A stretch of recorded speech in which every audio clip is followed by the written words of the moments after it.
أعوذ بالله من الشيطان الرجيم. بسم الله الرحمن الرحيم.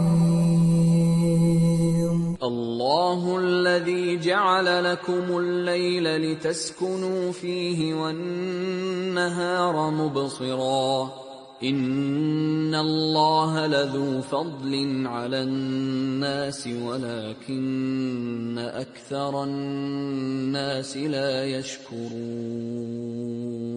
ذلكم الله ربكم خالق كل شيء لا إله إلا هو فأنى تؤفكون